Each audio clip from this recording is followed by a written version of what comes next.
தெலுங்கானா மாநிலம் நிசாமாபாத் மாவட்டத்தில் உள்ளது அன்சா கிராமம். இங்கு ஒவ்வொரு ஆண்டும் ஹோலி பண்டிகை வெகு விமர்சையாக கொண்டாடப்பட்டு வருகிறது. அதில் ஒரு பகுதியாக ஊர் மக்கள் ஒன்றிணைந்து ஒரு கயிற்றை கட்டி அந்த கயிற்றின் இருபுறமும் இருதரப்பாக நின்று கொள்கின்றனர். பின்னர் இருதரப்பினரும் மாற்றி மாற்றி கைகளால் இருவரையும் குத்தி தாக்கிக் கொள்கின்றனர். இந்த நிகழ்வை ஹன்சா ஃபர்ஸ்ட் ஃபைட் என அப்பகுதியினர் அழைக்கின்றனர்.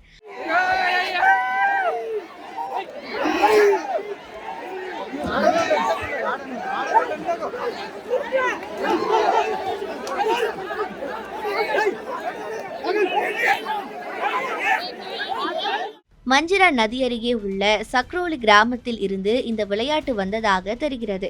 இந்த பாரம்பரிய விளையாட்டு சுமார் 450 ஆண்டுகளாக இந்த கிராமத்தில் தொடர்ந்து கடைபிடிக்கப்பட்டு வருகிறது என கூறப்படுகிறது.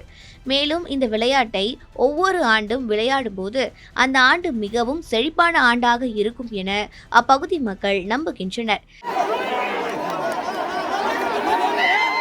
இதில் முக்கியமாக கவனிக்க வேண்டிய விஷயம் என்னவென்றால், கைச்சண்டை முடிந்து அனைவரும் சமாதானத்தோடுதான் வீடு திரும்புவார்கள் என்பது எழுதப்படாத சட்டமாக உள்ளது.